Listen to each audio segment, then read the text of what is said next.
करना और पवित्र और परिमित भोजन करना। पवित्र और परिमित का मतलब जो सुपाच्य हो, जो पच जाए। जितना शरीर मांगे, 4 रोटी 5 रोटी मांगता है तो 4 ही रोटी खाओ। परिमित उसको बोलते हैं, 1 रोटी कम खाओ, 5 निवाला कम खाओ। परिमित भोजन करना और पवित्र भोजन करना, शुद्ध भोजन करना। निरंतर एकांत और निर्भय स्थान में रहना, जहाँ भय न हो। मन, वाणी और शरीर से किसी जीव को न सताना। कैसे? अहिंसा सत्यमस्तेयम यावदर्थ परिग्रह ब्रह्मचर्य तपः शौचम स्वाध्याय पुरुषार्चनम। सत्य बोलना, चोरी न करना, आवश्यकता से अधिक वस्तुओं का संग्रह न करना। आवश्यकता से अधिक वस्तुओं का संग्रह न करना। ब्रह्मचर्य का पालन करना, तपस्या करना। तपस्या का मतलब धर्म पालन के लिए कष्ट सहना। धर्म का पालन करने के लिए कष्ट सहना। वैसे मूल रूप से तपस्या का मतलब होता है तप, माने बैठना। तप का मतलब बैठने से होता है।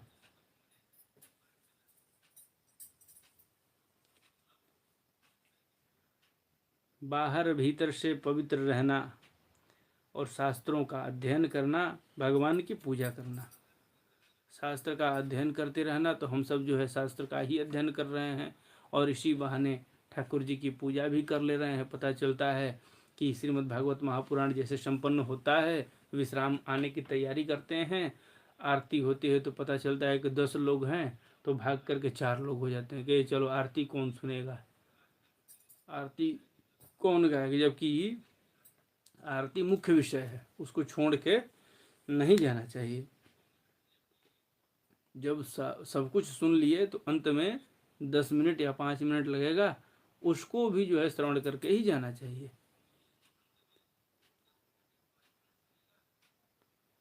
भगवान की पूजा करना, वाणी का संयम करना, यानी कटु नहीं बोलना, सुमधुर बोलना।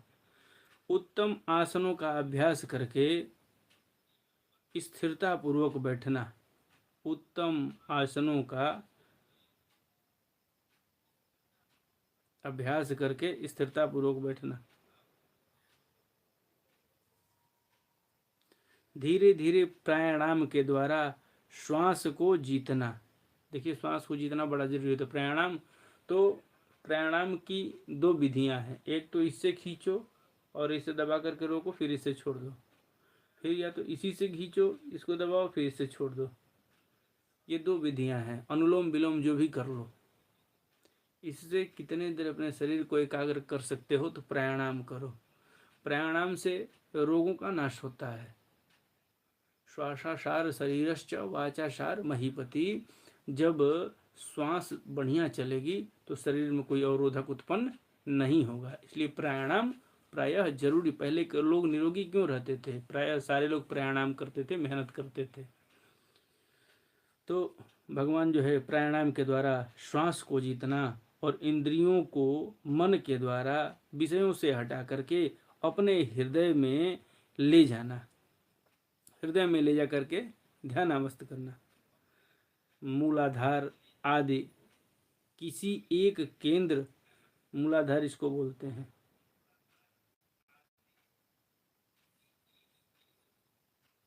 अब मूलाधार आदि किसी एक केंद्र में मन के सहित प्राणों को स्थिर करना। निरंतर भगवान की लीलाओं का चिंतन और चित्त को जो है समाहित करना उसी में।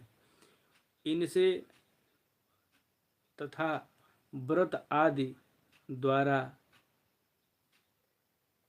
व्रत आदि का मतलब व्रत दान आदि और व्रत दान आदि के साथ दूसरे साधनों से भी जो है सावधानी के साथ प्राणों को जीत करके बुद्धि के द्वारा अपने कुमार्गामी दुष्ट चित्त को जो है धीरे धीरे एकाग्र करें, परमात्मा के ध्यान में उसको धीरे धीरे आकृष्ट कराएं, उसमें लगाते रहें।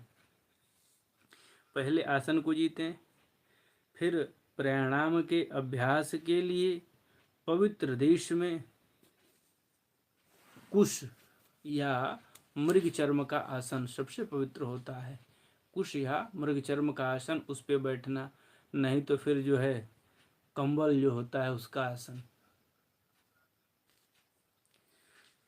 युक्त आसन बिछावें, उस पर जो है शरीर को सीधा और स्थिर रखे हुए सुख पूर्वक बैठ करके अभ्यास करें।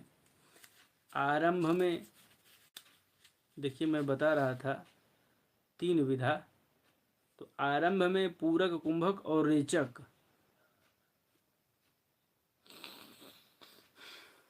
पूरक, कुंभक और रेचक,